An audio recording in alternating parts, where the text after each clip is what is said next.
Hey, Chicago, what do you say? It's the CHGO Cubs Podcast presented by DraftKings. That is America's top-rated sportsbook. Don't forget to download the app and use the promo code CHGO when you sign up. Long weekend. Feel like we were just here doing emergency podcasts. Luke Stuckmeyer, Cody Del Mendo, Ryan Herrera. And we had a big weekend. If you weren't there, we were here on Saturday night doing the emergency podcast. And we had I don't know, what was it? Almost 700 people 650, something like that. Yeah. 650, 700. Here on the YouTube chat. Again, we're normally at 120, but if you're just downloading the app or downloading the podcast and listening on Spotify or whatever, instead of watching the YouTube chat, those are live at 120 most days. Except for we had some issues. We had some issues with the like Apple and Spotify. Like, it wasn't our fault, it was their fault. So if you had issues listening to it, if you weren't on YouTube, you weren't the only one. And it should be be good to go on Apple. I don't know about Spotify, but I know Apple. It's the pod is back up. So if you haven't listened to the one from Saturday, definitely go ahead. But I know y'all like to see our faces, so YouTube is the best place. Yeah, they love to see our faces. Come see how good we look. Yeah. I mean, what Luke said. Dansby Swanson, 7 for 177.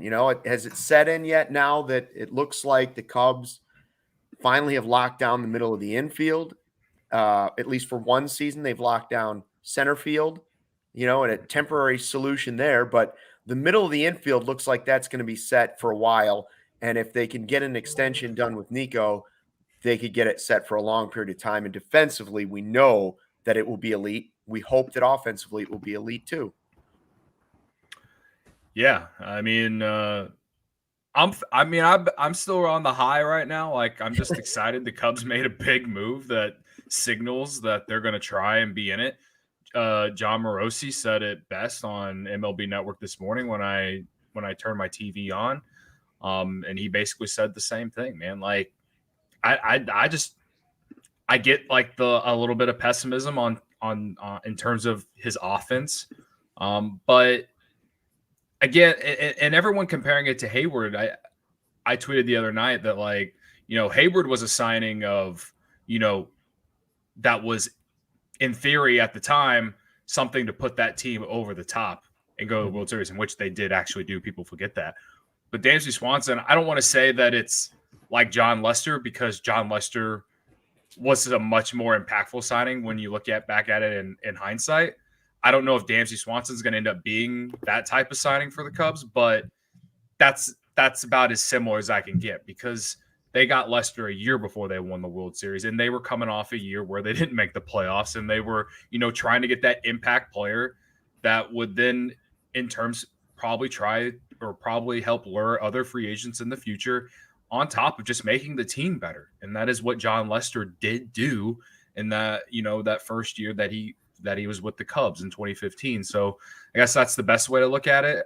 But again, I don't know if he's going to leave that lasting impact that John Lester did. That's going to be really hard to do in general anyway. But that's the way that I look at it. Is it's a signing that gets the fans excited and gives us something, gives us hope. And I know hope is a dangerous thing, but it's better to have hope than just sit than for me and Luke to sit on the couch at the office and think about how long this game's going to be and think about ice cream. You know what I mean? Like, yeah, podcast about ice cream and whether or not I fell asleep. Right. And you know what I mean? Like, I think we'd all rather have hope than going into another year where we're talking about flipping guys at the deadline. Like, I know that's where I'm at. I think the funniest thing for me is just how the way you're talking about hope, when a couple weeks ago, the Cubs signing Dansby Swanson was the end of the world for a lot of people. A lot of the vocal people in our chat. It was worst case scenario almost. Oh my God. Yeah. But it's it's a good signing. And again, it's one that's not, it's not a Carlos. It's not even on the level that Xander Bogaerts and Trey Turner are, right? It's 7 years, $177 million. Yeah. $25 million average annual value is a lot. But like I said, I think I told you guys this afterwards, after the show on Saturday, that it doesn't feel like they're paying Dansby Swanson to be the team's franchise player to be their cornerstone player. It is a lot, and it'll be a lot in, a couple of years when the Cubs are, it should, or that would like to be in a better place as far as competing for the World Series. But he's not. Dansby Swanson is kind of like the guy, maybe a little less so about John Lester, but he's the guy who you show you're committed to winning, you show you're committed to making money, so that other free agents, better free agents in the next couple of years would see that and be like, okay, that's one good player, really good player that they went out and they got.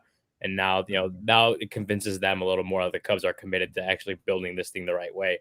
So I don't think they're paying him. They may have overpaid him, but that's just kind of the cost of doing business this winter. But it is like they're getting a guy who's going to help you find that franchise player you can find next year, a year after. He's not going to be your number one top player on the championship team, but he's going to be a good 2 or 3, and he's going to be the guy that helps convince that number one to come to Chicago. And that's, I think, what really stands out about what Swanson has done the last couple of years and how he's become kind of that guy you can count on to help this team be better in the long run. What's up to everybody in the chat? Good Monday afternoon. Pretty good group joining in. Some of the regulars there. I see Sean's in. Ravi was here. Ravi's feeling better. Had a fever. It's been sick as a dog, he said, all weekend. I want to point out that I think this signing, it kind of falls in between two that, Cody, you were talking about.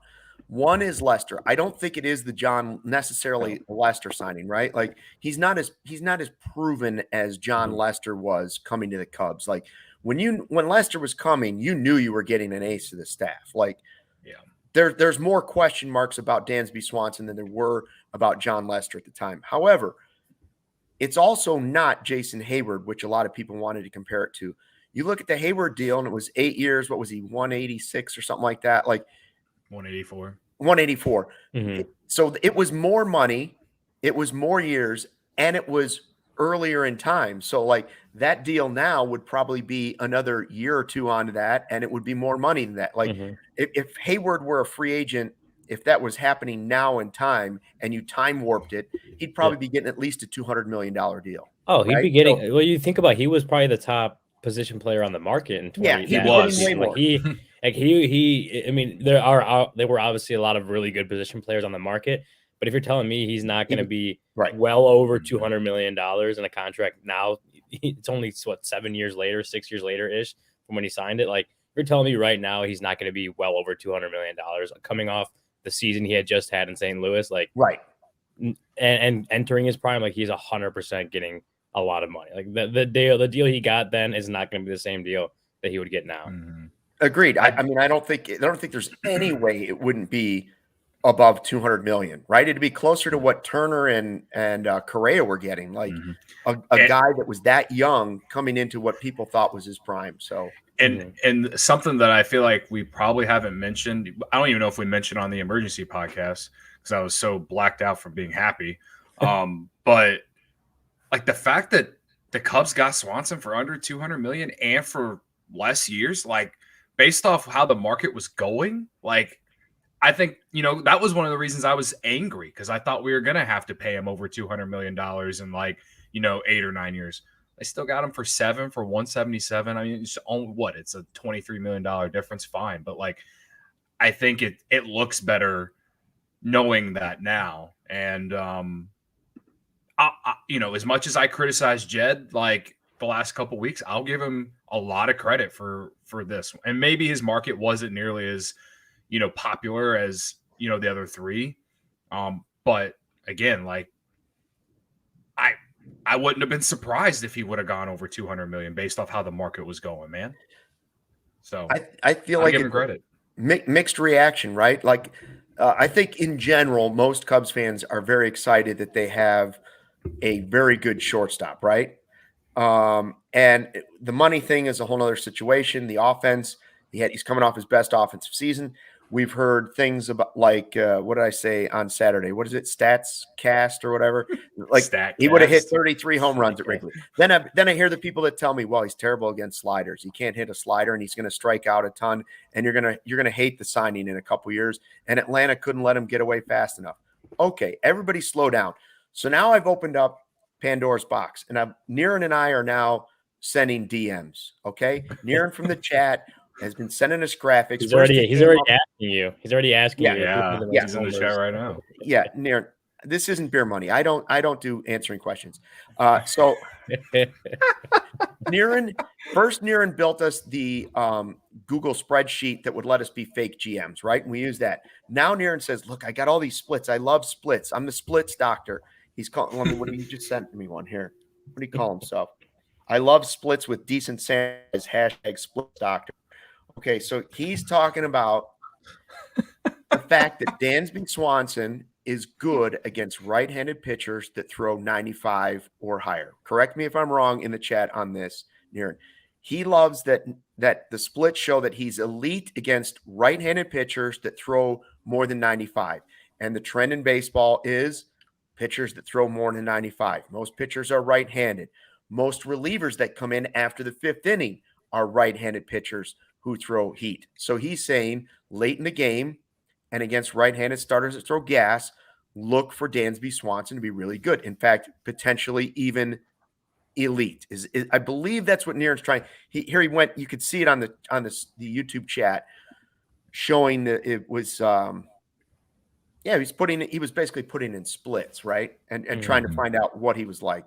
So does this excite you? I know Delmetrics is starting to dig through it right now. He's on is saying Niren has cracked the code. I'll say this much, you know how I am about Delmetrics, and that's the eye test. And what I do remember about Javi Baez towards the end of his tenure with the Cubs was that not only did he swing at everything, he swung at the high fastball and he missed it a lot. So if that's something that Dansby Swanson does well, then maybe he's not Javi Baez like a lot of the naysayers are saying in my mentions or on Twitter in general, and all of that. So, or at the very least, maybe he's not full on Javi Baez like a lot of people think, because they just look at the strikeout stat and go with that. So Trevor's saying I sounded like I was 70. Well, I think I explained that pretty well. He hits well against guys that throw heat. And then Niren was asking who has the most home runs versus velo 96 and over. I'm going to guess Dansby Swanson. I don't know. I don't have my readers on, so I couldn't see the small font on my phone. You tell me. Yeah. Well, I was gonna say to what Niren sent, it is good. Weighted on base average is good. 426 against, was it 95 mile per hour or greater than? Yeah. Pitches from right-handed pitchers, which is good because, like you said, like that end of the game when managers are playing matchups and throwing righties against righties, like that's a good stat to have. Same thing with his ISO, his isolated power. I just had it 341. That was fifth behind Aaron Judge, Juan Soto, Matt Olson, Rafael Devers. I will say, if you have to take the good and you have to add the bad to it. You have to look at both sides because there are pros and cons to this, to the way he plays, the way he hits. He does have a 25.8% strikeout rate in those same situations, which if you go down to it, that is like in the top 30 worst among all the players that were in that had faced that many pitches that many times in that select group. However you grouped it out. I think it was 75 plate appearances. So he's not without his faults, right? We know he's a strikeout guy, and even with the good numbers he has against that type of velocity against right-handed hitters, he still does strike out a lot. So you will have pros and cons. It's not something to expect him to be the best hitter in baseball when late in games. Like, it's probably not going to happen because he does strike out a lot still, but he has the ability to offset the high strikeout total or high strikeout rate with the way when he makes contact with the ball. Obviously he does damage to it. Yeah. And what player doesn't have flaws, right? Like, you're going to be able to find a flaw unless you're Mike Trout. If there isn't a flaw, okay. So if there isn't a flaw, you're paying the guy $500 million. Shohei Ohtani. Yeah. Okay. So of course there's a flaw. You got him for 7 for 177, but one thing you are getting is a elite defender at shortstop who will be great up the middle, and they talked so much about fixing that. And I think you're getting at the very least, an average to above average hitting shortstop, right? Like you're at least getting an average guy, and he's got more power than some of the other guys showed as well. So again, he had a higher WAR than Correa last year. I mean, if he keeps building off last year, I mean, I think the sky's the limit. you can't like I don't think we've seen the best of him yet. If at least offensively, maybe we've seen. Maybe if he could just be consistent on defense, then you got really good defense. But maybe there's still a lot of prime years left, man. Like maybe we haven't seen the best of him yet. So I mean, that's my hope. That's my optimistic hope on it. So by the way, yeah, go ahead. I was gonna say, speaking of optimism, I see Michael Collada's in the chat, and he explained why he wasn't here in the chat on Saturday, and I want to send my condolences to him. Very sad, man. We were all very, very excited, and I'm sorry to tell you that everyone was saying Collada was wrong, but it was all in good fun. It was all in good fun, and I hope that you things with your family get better, man. Yeah, condolences on my side. Hopefully, obviously personal life matters, family first, all that stuff. Mm-hmm. So hopefully, things are going well and soon can feel better. But hopefully Rick is spending a little bit of money this weekend. Also helps in that with you, Mr. Collada. But glad to see you back in the chat today. And hopefully you're doing well. So yeah, that, we were wondering where he was. Now we know. And, condolences from everybody in the chat. I mean, I've seen a lot of people saying, and that's one thing I do like about our chat. People will go after Collada for being negative sometimes. And, I say he balances us out a little bit. He's not crazy excited about the Cubs and what they're doing. He gives you the other end of the spectrum, but you can see people, are actually thinking about him, and so this group, I don't think this group has ever gone, I won't say unprofessional. I don't think anybody's really gone after anybody in the chat. No. And we will certainly keep it that way, but I hope it, isn't difficult to keep it that's that the way. Point is like, it's a family, it's a community, and families bicker and argue about things. But in the end of the day, everyone's a fan. At the end of the day, it's family. And that's what we're trying to create in this chat, in this community. So it's really, really awesome to see that in the chat too. Everyone obviously.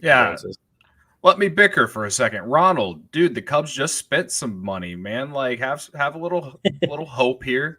Says spend big bucks for catcher and first baseman. Stop being cheap. They just there's no 7-year contract we're spending big bucks on at this point. That's for sure. Yeah. The Swanson stuff happened, and we're so close between Narvaez signing that I didn't even really have much time to be pissed off about it.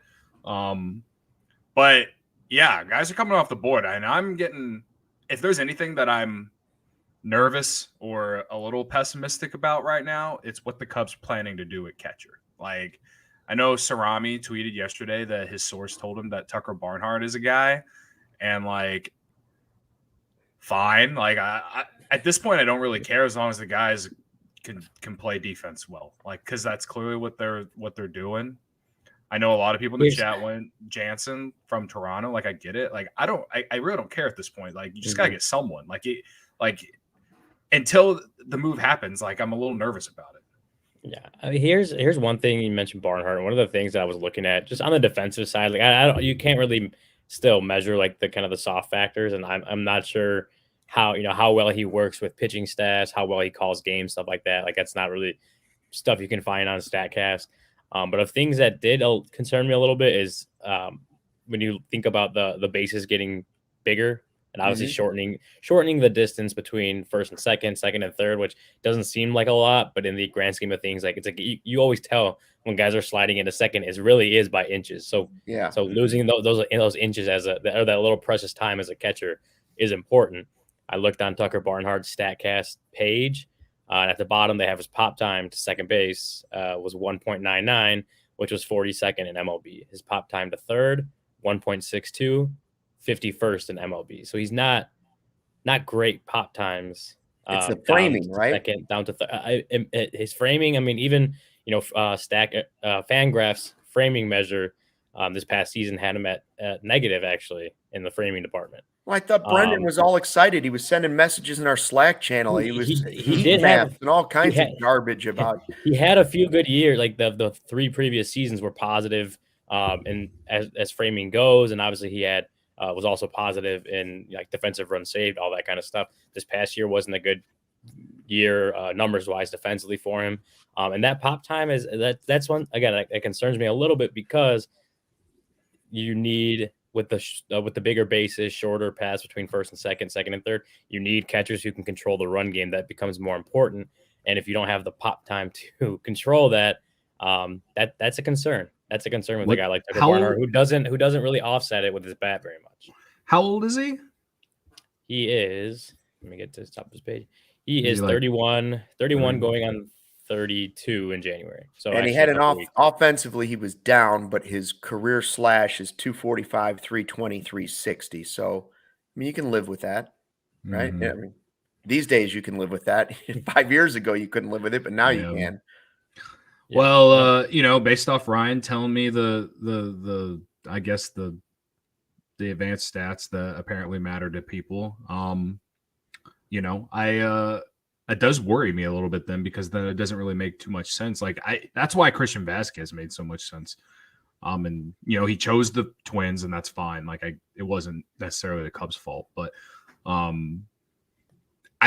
am a little nervous because, again, like this whole thing with Contreras, I've been okay with it for months, but if you don't get enough offense to replace him, and if you do that, and then also don't just get as good a defensive catcher as you possibly can get to go with Gomes, then what were you thinking? Like, are you banking on Miguel Amaya to be healthy at some point? Like, it's just something that I can't read right now, and I think that's what makes me nervous or pessimistic about it in a way. Right. Or is the first big trade of the offseason coming for the Cubs? Like, are they still going to work a trade that brings them a catcher from Toronto or wherever? We'll see. There's another trade that I know Cody is dreaming about that will make you put on your Shady Rays, Ryan. This trade would be so bright you'd have to put shades on. You might have to double up on the Shady Rays. Oh man, I'd love nothing more than the Cubs to just do whatever it takes to trade for Rafael Devers. And what I mean by do whatever it takes, it's just because he's going into his final year with the Cubs, or not Cubs, the Red Sox. And I don't know, man. It doesn't look like the Red Sox have a lot of leverage. Looks, considering the moves they made, like, I don't want to say they're going into a full-on rebuild, but like the reports say that they're like galaxies apart from like an extension. Like, as Cubs fans, we've seen this. We've seen this enough times. Like, man, I'd love to see if the Cubs can get in on a trade for Devers. And maybe you'd have to give up PCA or whatever. But again, if you can get him and get the extension, give up PCA. Well, okay, you give up PCA if you get that extension. Like if you get the extension with it, right? Because he's gonna be a free agent after next season, right? Mm-hmm. Like, yeah, I would love that. He'll be 26 next summer. I thought it was 27. Maybe I read it wrong on Fangraphs. I think he's 25 right now, but okay. Either way, 25. Either way, like he's going to get. You'd be getting him in his prime. Yeah. Now that's the move that would be like the John Lester signing. If like they made that trade and signed him to an extension long term, like that's something that changed your team. And the Cubs need a third baseman. Like, yeah. So I'm reading into the reports or whatever about it this morning, and like, I dreamed a little about it. So yeah, I put my Shady Rays on and dreamed about it a little bit, Ryan. I mean, that would be good. There was that and someone sent in our Discord the MLB trade rumors had like some trade for like Devers for Morel and Keegan Thompson. Well, that sounds pretty cheap. Yeah, that sounds cheap to me, man. It's MLB like trade rumors or like the trade creator or something like that. I'm like, if that's a trade that the Cubs get off, if Jed gets that offer, I'm like immediately saying yes, no questions asked, and I'm taking that. But that doesn't seem realistic to me. In my a real life scenario, it does not seem like your the Red package is way bigger than Keegan Thompson. The only thing I could see is like the Red Sox in a big name. The only reason I see that even a remote possibility is the Red Sox they're done. Like contract negotiations are done. They're not doing anything, and they're just trying to get back some major league talent, some controllable major league talent. Then it makes some sense. But that also still feels like a very remote possibility that that's a trade. First of all, that's a trade. That's not going to be the best deal that the Red Sox would get offered for Devers. But it's also like I don't know that I could see them accepting it in like a real life world. But I mean, Dansby Swanson has a no trade clause, but you could trade Dansby Swanson and Morel. I'm totally kidding. Like I just don't think it's likely. I don't really want the Cubs to dive deep into the trade market this offseason. Like if you make a trade that's small and it helps your roster, fine. But I don't want to give up the chips, as in like the prospects right now. If that comes later and you're trying to get Shohei, fine. I'm all in on that. I guess Devers is a guy that I would do that for too, but like you said, Cody, I'd have to have that long-term deal sitting in front of me, and it'd have to make a whole lot of sense to do it right now. And I don't think any team would do that. Like, no, I don't think the team would make the trade if they don't get the extension. Not in a walk year. Like, it was different with Juan Soto. Like, you had 2 years there, right?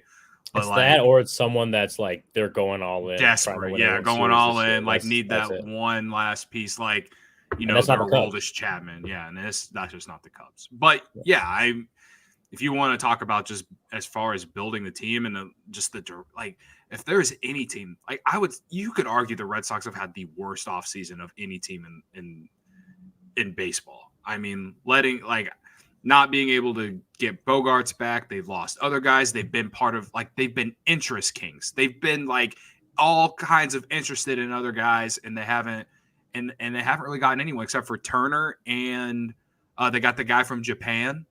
But like in that division, like I just don't. I can't read what direction they want to go in right now. Their front office is in a very tough spot, and they traded Mookie Betts for a bag of balls at this point. They let Bogarts walk. Like, why not, Devers? Cody, dream. I'm dreaming with my Shady Rays stuck. I know it. Someone read the ad. Ryan, you want to do Shady Rays? Let's do it. Let me get my Shady Rays on. There we go. All right, Shady Rays coming in 3, 2. I can't even get it open. 3, 2, 1. Shady Rays never understood why sunglasses were so expensive, so they set out to change it. You don't have to break the bank for quality sunglasses this fall because our friends at Shady Rays have you covered. Shady Rays are premium polarized shades featuring world-class optical clarity, substantial durability, and styles catered to everyone in every lifestyle. The best part about Shady Rays, they have the most insane protection program in all of eyewear, lost and broken replacements. If you lose or break your shades on day one, they told us they will send you a brand new pair. No questions asked. Drop them in a lake, drop them off a cliff, anything, they'll replace them. Even with that strong of a protection program, they still manage to make quality that I can tell you, holding in my hand or wearing on my head, seems just as good as any expensive pair that I have ever worn. Shady Rays customers seem to agree with over 200,000 5-star reviews. Shady Rays also provides 10 meals to fight hunger in America with every order placed and have donated over 20 million meals to date. They stand behind their product and told our team that if anyone has a problem, they throw profit out the window and do what it takes to get it right. You get free returns and exchanges. You either love the shades or Shady Rays will pay to ship them back. That's it. And now, exclusively for our listeners, Shady Rays is running their deepest deal of the season. Use code CHGO for 50% off 2 or more pairs at shadyrays.com. That's BOGO, buy one, get one free. You can get 2 pairs for as low as $54. Redeem that code CHGO only at shadyrays.com, where you can find all their newest and best shades. Very nice, very nice. Niren did point out in the chat something I was going to say. Like, it hasn't been sunny around here for like almost 2 weeks. Finally, a little peak of sun this morning. I think it's the sun came out Sunday? Yeah, was it Sunday or Saturday? The sun came out again. Yeah, the sun came out, and me and my girlfriend were both like, "Oh, the sun is out," and I was like, "Oh, I can wear my Shady Rays when we go to the gym, like on the way when we're on Lakeshore Drive." You know what I mean? When the sun comes out in the winter here, it's like everybody runs outside, like they're running outside in short sleeves, and then like 5 degrees hit you in the face, and you're like, well, at least it's sunny out. Our next product I use every day. I started taking 81 because I didn't have time, wanted better gut health, more energy, and optimized immune system. Important this time of year. Now I've been on it for 2 weeks, and I love it. 2 weeks, 2 months, 2 months became almost 8 months. Then 8 months became, gosh, we're pushing like 10 months now. It doesn't taste super healthy, but it is. It's got a mild tropical taste. Here's what it is. 1 scoop of AG1, you absorb 75 high-quality vitamins, minerals, whole food source superfoods, probiotics, and adaptogens to start your day right. It's a special blend of ingredients supporting your gut health, your nervous system, your immune system, your energy, recovery, focus, aging, all those things. I get a noticeable boost of energy, so I take it first thing in the morning on an empty stomach.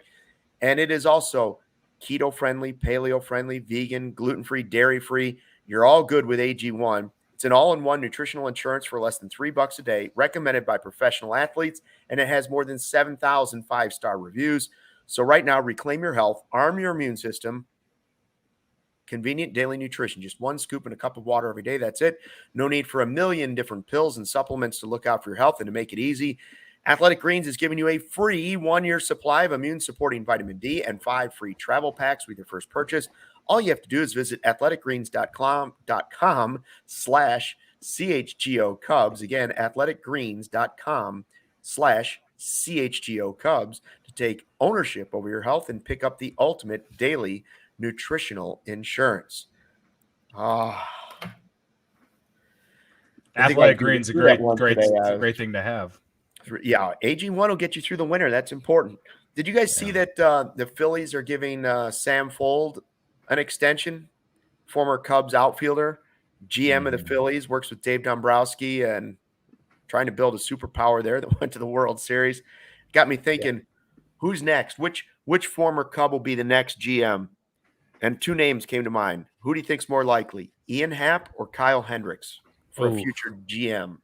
I see Hendricks more as of a pitching coach than I do a GM. I will say the only thing that Hendricks has on his side is he's older. He's got an Ivy League. Well, that too, but he's just older. And I think that's his main thing is his career may be over before Happ's is. Definitely a Happ. But another thing that I noticed, I didn't know Sam Fuld was the GM of the Phillies until I saw he got an extension today. He's been with them maybe right after the Cubs won the World Series. I think it was maybe 2017 or 18. He's been with the Phillies. Another former Cub. Well, he was Ivy League too. I don't remember what school he was, but he was Ivy League. I'll give you another one. I still keep waiting for Doug Glanville to take one of those jobs. So there's another former Cub that could be a GM someday. There's one. Yeah. I'm wondering how what are those guys when your owner gives you that much flexibility on spending like they have, how can you be bad at your job? I mean, they got Schwarber for 80 million, 4 years, 80 million, whatever. And he hit 50 bombs last year. Bryce Harper is Bryce Harper. Zach Wheeler's been a great addition. He was their workhorse ace in the playoffs. Maybe Castellanos is the one that's not working out as great, but it was just 1 year. We'll see if he can get back to what he was doing in Cincinnati in that second half with the Cubs. And we'll see how Trey Turner works out. But Trey Turner is one of the best infielders in the league. You know what I mean? Cool, good for them. When your owner just allows you to spend that much money, though, it's hard to be bad at your job unless you just completely whiff on every single one of those free agent signings. I'll say this, we've talked about before, their minor league farm system is not very good. So if they do not get better at developing that, maybe that could be something we sit here and somewhat criticize, depending on if they don't win or not, in the next 3 years. But I do think that's an interesting. You don't find a ton of former players who are GMs, but I think it's interesting because they can relate a little bit to what a player on the player side of it when you're going after a free agent or whatever. They can relate to it a little bit better than somebody that may not have that background. So it's always a plus to have that. Dombrowski brings him in, and clearly it worked for them last year. Mm-hmm. I'll be curious to see how much higher he goes in that organization or with another organization. Maybe he ends up being president someday. It's always the guys who become the players who become in those positions. They're always the ones that you you forget about. Sam Fuld is someone a lot of people forgot about. You know what I mean? So I don't know. It's like Brant Brown. It's just he's a hitting coach, but Who am I thinking of? Oh gosh, I can't think of his name. The Blue Jays came from the Blue Jays. Reed Johnson. If Reed Johnson popped up as a GM somewhere, you'd be like, wait a minute, is that Reed Johnson? Yeah. Is that the Reed Johnson? Yeah. The Reed Johnson that robbed Prince Fielder's Grand Slam in Milwaukee. Yeah. I'll never forget that play. That was awesome. I wanted to mention someone I can't find the comment in the chat, but someone asked to talk about the 40 man and how these moves affect it. Doing the quick math, and by quick math I just mean counting each player that's on the 40 man right now, one by one. The Cubs should be at 39. Yeah, there you go. The Cubs should be at 39, and that's without the Dansby Swanson signing becoming official. So he should be number 40. And I know we saw the rumor, Drew Smyly and Cubs. The Cubs are kind of closing in on an agreement with Drew Smyly. Obviously, nothing's come out of that yet, since I want to say it was Jesse Rogers had said that on the radio yesterday. So nothing's Ken come out Rosenthal and I think like Rosenthal, Heyman, and Passan both tweeted it. A few people have tweeted it out, but that's kind of been it's been quiet on that front since that started coming out. But obviously to get Smyly, if Swanson is number 40, to get Smyly and anyone else that they may go after this for agency, there have to be 40-man moves. Devers, there you go. Or Shohei Ohtani, that's still up in the air. 40-man moves have to be made to open those spots. So again, the question was like, who do you see being the 40-man moves being made? Especially considering the positions that those free agents would be playing. What moves could you see being made to open up some spots? See, Cody, you get Devers, but you have to take 3 or 4 guys off the 40-man to make that trade happen, and now you've got some space. Well, let me take a look at the Cubs 40-man roster, guys, because I don't freaking know. Well, the way I look at it is right now, Smyly, assuming the Cubs do end up signing him, they're going to have to make some room on the pitching staff. Not everyone that's on that 40-man is going. Obviously, they can't all be on the 40-man roster or the active roster to begin the season, but they're going to have to open up some room on that 40-man roster for a pitcher who's probably going to be a spot starter, but mostly a long reliever in the bullpen. I think that may be the role he would have right now with the Cubs. He may be number 5 pitcher, but that's going to be up for debate. Here's a question. Go ahead. This is a good 40-man question for you. Interrupting my spiel there. Go ahead. Well, I didn't mean to, but fine. So Cody Hoyer is on the 40-man right now, but they had to put him on the 40-man after the season because they can't. The player can't remain. They can't hold him on the injured list through the offseason, right? So now, like, when can they put him back on the injured list again? I want to say it may be spring training. I don't remember off the top of my head. It might be spring training, but definitely at least by opening day. But that would obviously take, if for whatever reason, if you wanted to wait to get, because Cody Hoyer would have to be on there. I believe Ethan Roberts is still on the 40-man, if I'm not mistaken. So guys that had Tommy John surgery, there's a few of them that aren't going to be that are going to go right on the 60-day probably to start the season. If you want to wait till spring training or whenever that time period opens up, to go back on the 40-man or to put him back on 60-day, open up that 40-man spot, you're going to miss out on a lot of free agents. Drew Smyly's probably not going to be available anymore at that point in time. Well, I won't say names, but there's some guys on here that I'm like, they'll be okay. They'll be okay. They can make some moves. They have some moves they can make on there for sure. You see what the cold weather and the winter doldrums are doing to us. Now we got a winter storm coming for the Christmas holiday. Hanukkah started today. Like the CHGO Sports says, Ryan's getting sassy. I was in the wrong rundown this morning. I'm typing everything in on Tuesday. I'm like, I started to look down. I'm like, well, those aren't the right ad reads. I couldn't figure out what was going on. I'm on the wrong day. I'm in a fog because I'm old already. I'm in a fog. Then you put the cold winter and like, can it get warm? We only got don't worry. It's only 6 more months of this. God. That's the worst part is knowing counting down the days to Cancun. Well, the brutal part is like this last week was like the first time like I really got into my car and like I had to like pry the door open because it froze and like I had to like sit there as it warmed up because it was not like it was just freezing cold. No, like that was the first week that it happened, and I'm not like it's like every year you have to get reused to that. You know it's coming, but you have to get reused to it. It's not fun. No, it's not. And this is just the beginning. Nicholas is saying, how do you see the bullpen shaping up? Will Cubs try to have 3 to 4 long relief guys? Well, I mean, I think that Boxberger's in there, right? Boxberg's in there. Hughes. You have to figure that Sampson is in there, most likely. I think the Cubs are going to give Jeremiah Estrada a real shot to at least be an 8th inning guy, 7th, 8th inning guy. Maybe Probably be that back closer. to what, mid-season, Cody Hoyer, before he'd really make a run after Tommy John. Mm-hmm. Manny Rodriguez as well. Yeah, he was impressive at the end of last year too. Like plus Boxberger, they're going to probably sign another 1 or 2 guys.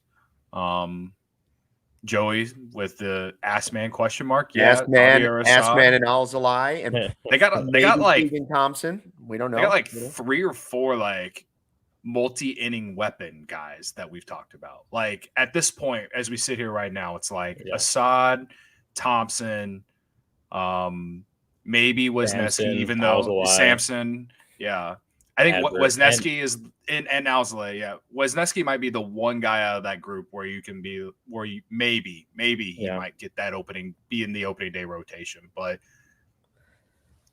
I think there's a chance he could be in the bullpen. So you got a lot of guys there that are versatile. Jack and Sean throwing out Kimbrel. You in on that? Kimbrel? Flyer? Maybe. Talked about it before. Maybe.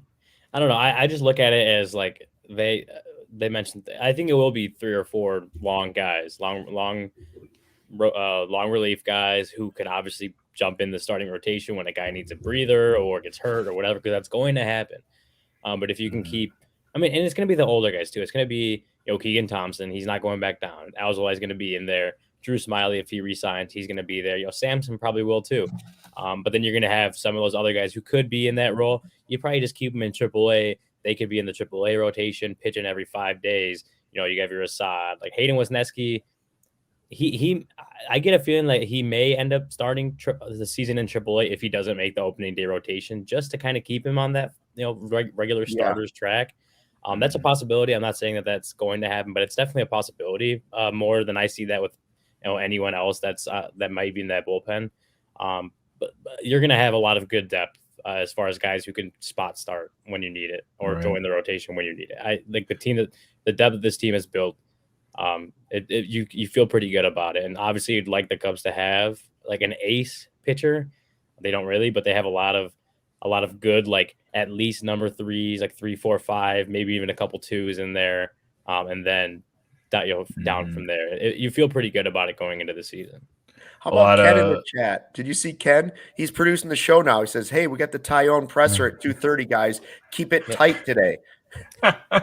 It's true. We do. Well, he's not Brian wrong. said that in Slack. It's like he's producing the show from somewhere. He's not wrong. The ComEd Energy Efficiency Program is committed to helping families and businesses in the communities we serve save money and energy. ComEd offers free facility assessments that can help find energy-saving opportunities, whether it's lighting, HVAC systems, commercial kitchen equipment, or industrial processes. An authorized engineer will work with you to develop a detailed assessment plan specific to your goals and needs. They can be done in person or virtually and last about 2 hours. Then you can expect within 3 to 4 weeks, customers receive a report detailing energy efficiency projects that they can start working on right away. Each recommendation includes an estimated energy savings, cost savings, project costs, potential incentives, and simple payback.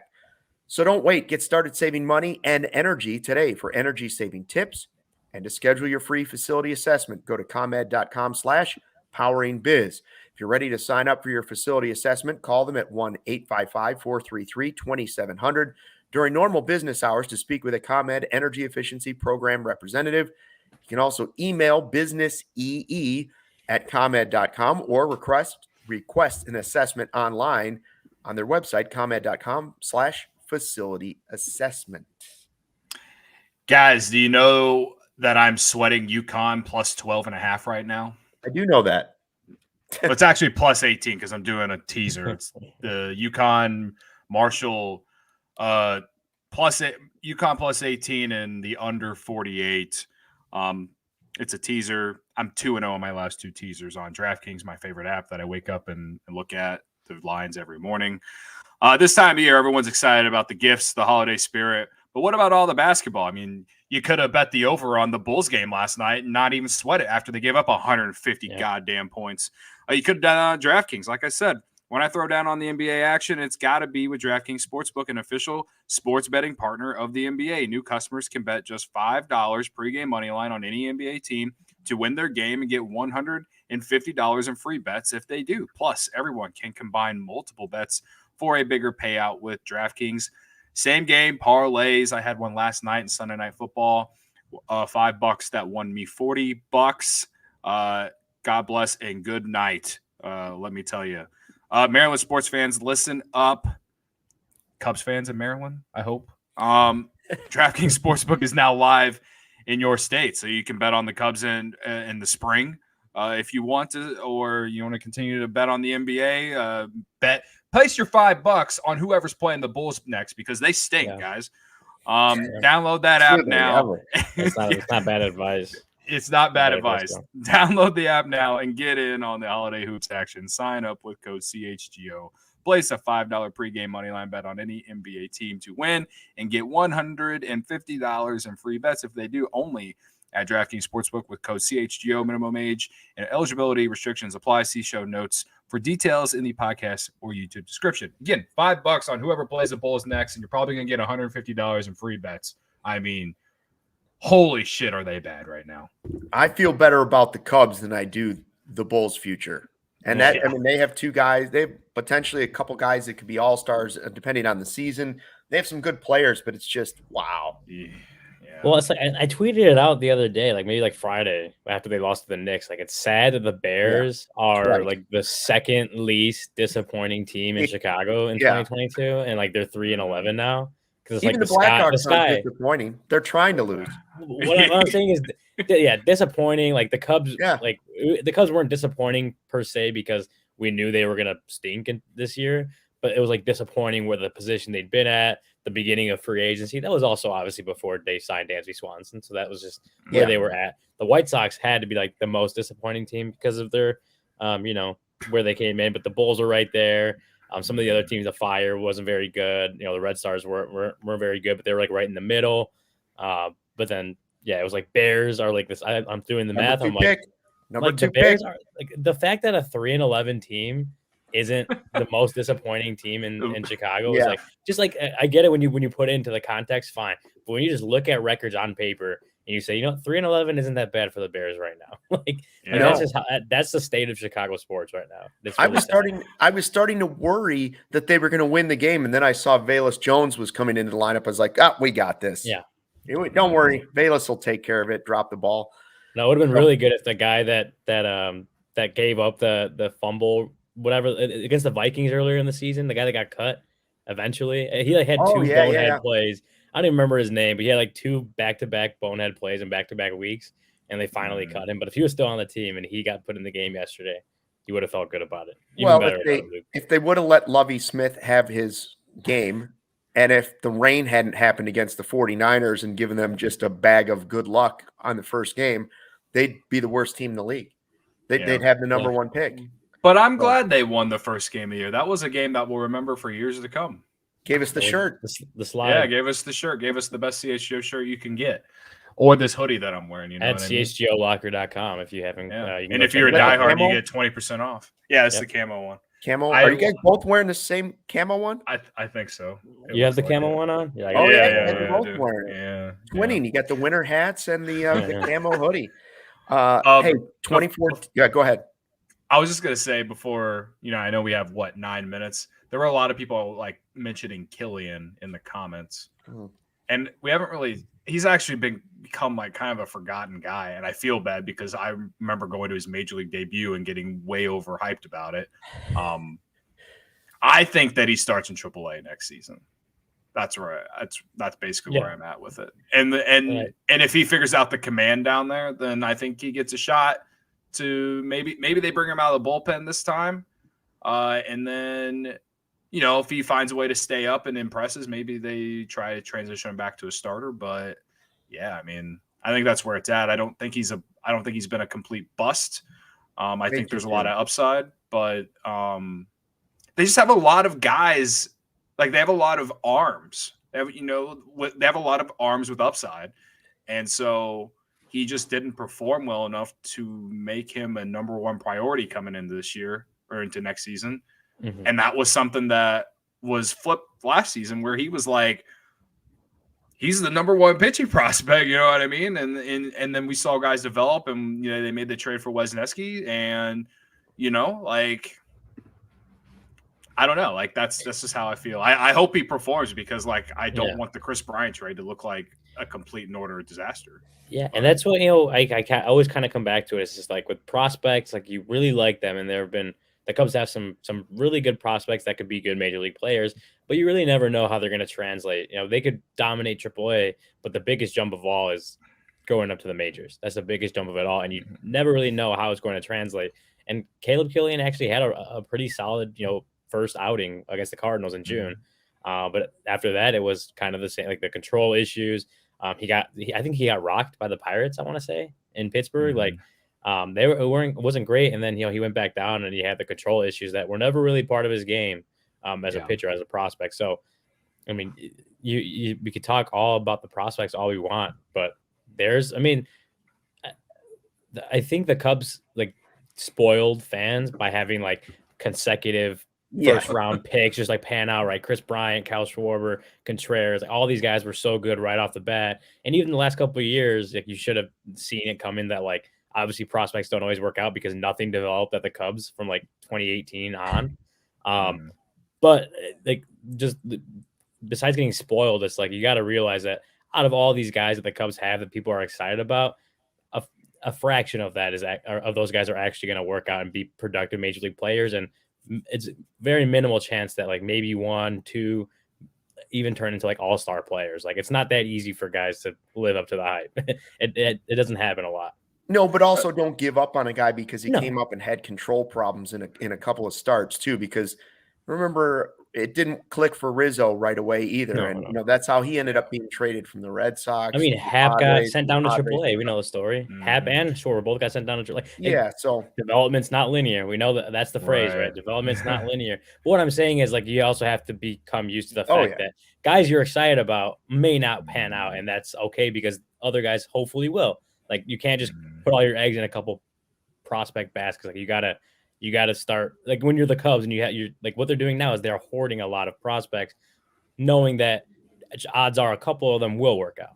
And that's the whole point. It's like not everyone is going to, so don't get upset if they start trading prospects and stuff, but also know that at least some of them will.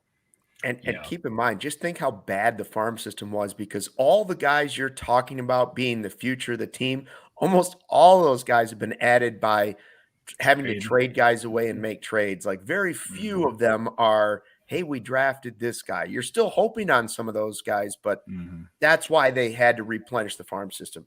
All right, I got a question. Well, go ahead.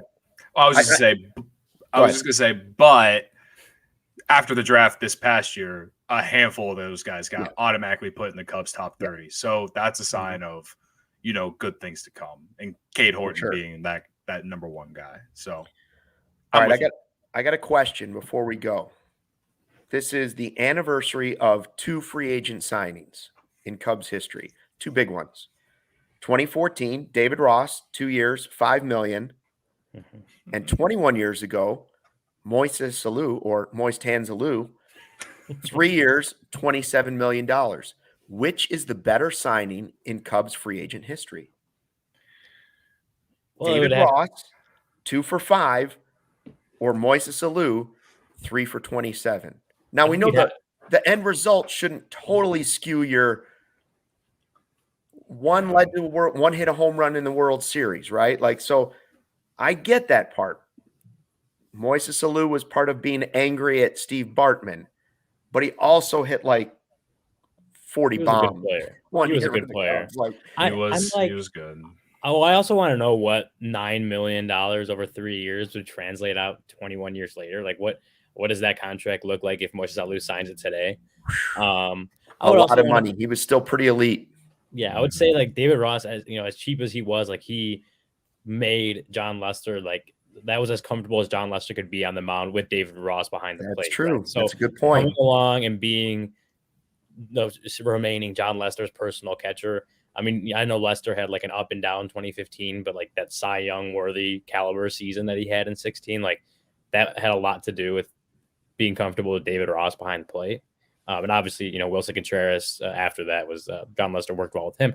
But I think that is like as big of a contribution as David Ross could have given you. Like you got your number one pitcher who likes pitching to this catcher. Like you need to bring him along. It had to be a package deal, because if that's what John Lester is going to be, you need him to be comfortable on the mound in Chicago, and that's what David Ross like kind of helped provide, was that comfort.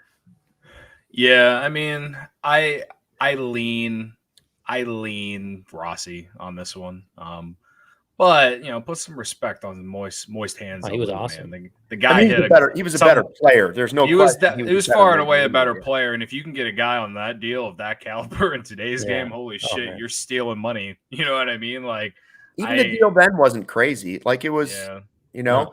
I just maybe in terms of just like overall value, like if we were just looking at the two guys today, like if you get David Ross at this price at the AG was, and knowing like what you're going to use him for is exactly what you used him for, you know what I mean? Mm-hmm. Compared to Alu, then I think Ross is the more valuable piece to have, because you definitely we're sitting here talking about why, we've sat here and talked about why the Cubs let Wilson Contreras walk, right? And it's a lot of it has to do with the defense and stuff. And like, not only was he good at being John Lester's catcher, but he was also just a good defensive-minded catcher in general. So, and a great clubhouse presence. Like that's another one of those intangible things that you can't measure on FanGraphs. Like, he was a great clubhouse leader for the team, which he'd been throughout his career from everything we hear about him. And then he hit the biggest home run of his life in Game 7 of the World Series. So Last at bat. That probably paid for the contract in itself, was that one home run. I think it just goes to show, though, like, while we're excited and everybody said the Cubs had to get, and myself included, they had to get one of the 4 shortstops, right? Like, it was necessary for this team to move forward, right? Mm-hmm. But it does show that some of these smaller deals, maybe it's something smaller that's already happened. Maybe it's Tyone. Maybe it's something even smaller yet to come for one of these catchers. David Ross was a second or third catcher, a backup catcher when he came to the team. It doesn't mean that something they do the rest of this offseason couldn't turn out to be as big as signing Moises Alou. Like, the fact that we can even have that conversation about whether or not one was better than the other, when we know one guy was a far superior player and was way more productive in his career over the 3 years that he was here. But that smaller signing ended up being the seed that helped get a lot of things done. Heck, now he's your manager, but don't give up hope on some of the what we perceive to be small moves that could still happen. Yeah, I think the Drew, whenever we hear the numbers for Drew Smyly, I think we'll look back and be like, wow, like, that really worked out for the Cubs. Like, I feel that way about Tyone, but he's also going to be making more money. But if we're talking real, like, for considering what the pitchers got, I guess, like, on the market, like, that's a very cheap deal. But Smyly, like, it'll be like 2 years, maybe 19 or 20 million, something like that. Like, that's what I envision it to be. And I feel like that's something that we'll look back on and be like, wow, that really helped whatever the next great Cubs team does, in terms of, like, maybe just winning division or winning the wild card or something like that. Like, I don't know if it'll hit levels of what David Ross did, but, like, that's kind of like the example of what Luke is saying. Like, I think having Drew Smyly back next year will be very beneficial for this team. We'll see. We gotta let Ryan go. We got the Jameson Tyone presser coming. He's got a good article on that coming, and also one you did with Brendan about Dansby Swanson at allchgo.com. So check that out. I retweeted it. 1:20 tomorrow. Thanks for checking out the CHGO Cubs podcast presented by DraftKings, America's top-rated sports book. For Cody Delmendo and Ryan Herrera, I'm Luke Stuckmeyer. We will see you Tuesday at 1:20. Until then, fly the W.